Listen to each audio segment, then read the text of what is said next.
Hi everyone, welcome back to another rip-snorting good episode of Face Your Fears and Rock Your Stats with your host, Connor O'Day.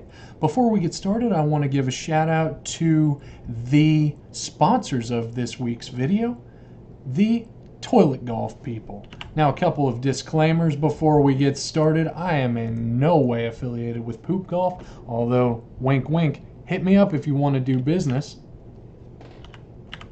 The statistics presented in this video are also entirely satirical and used for instructional purposes only. As one editor once said to me in a real review of one of my actual papers, these data will never see the light of print. Little side comment, the data still aren't published. Today we're going to run a one-way ANOVA. ANOVAs are great because they allow you to take any three groups and compare them.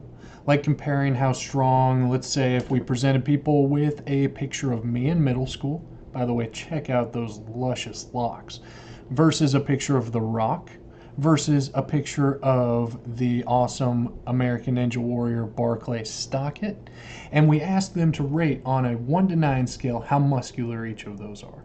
Now, we already know who would win that arm wrestle. But in today's statistic, we want to know, we're still going to have three groups, but we want to know which superpower would win between the three most obvious best choices.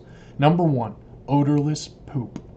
Number 2, the ability to grow and control nose hair, which, by the way, turning 27 sucks. Let me tell you, the last time I got a haircut, they didn't just cut my hair. They actually asked me if I would like my ears and my eyebrows trimmed too.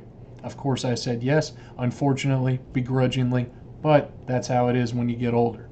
So we've got odorless poop, we've got nose hair growth, and those are being compared to my favorite coming into this, the ability to shoot your stomach at bad guys.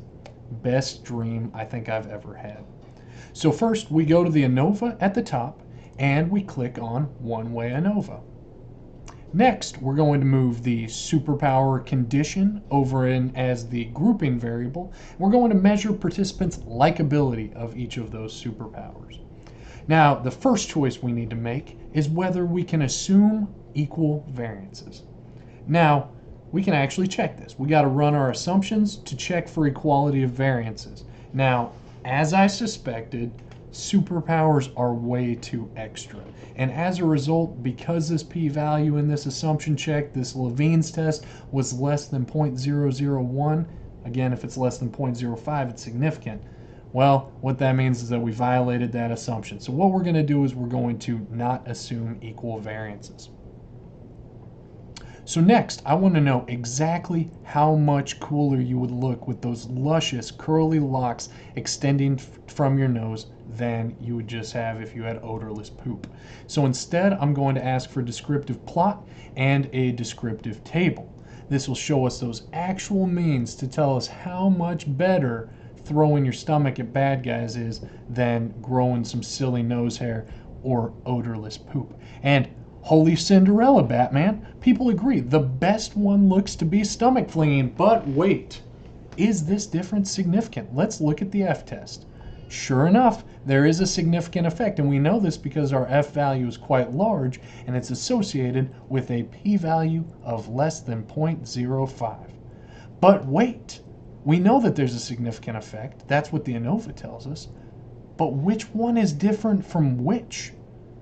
So next, if we're going to figure out which one of these means is different from one another, we got to run those post-hoc comparisons.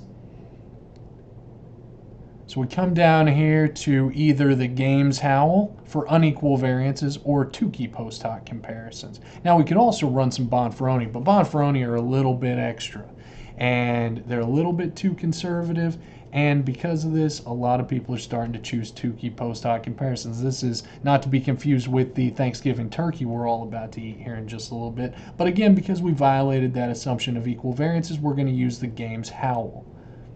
What this is telling us is whether these means significantly differ from one another. So we know that throw your stomach was significantly better than odorless poop, and it was significantly better than nose growth. So taken together, these results say, and as we suspected, it's not even close. Taking the cake and significantly greater than every other superpower. No, it's not odorless poop. No, it's not unequivocal nose hair growth. It is, without a doubt, stomach shot. Well, I hope you enjoyed this video. Moral of the story, eat B-dubs all the time, enjoy your life, treat every day as the best day ever, and remember, stats aren't hard, they just look hard.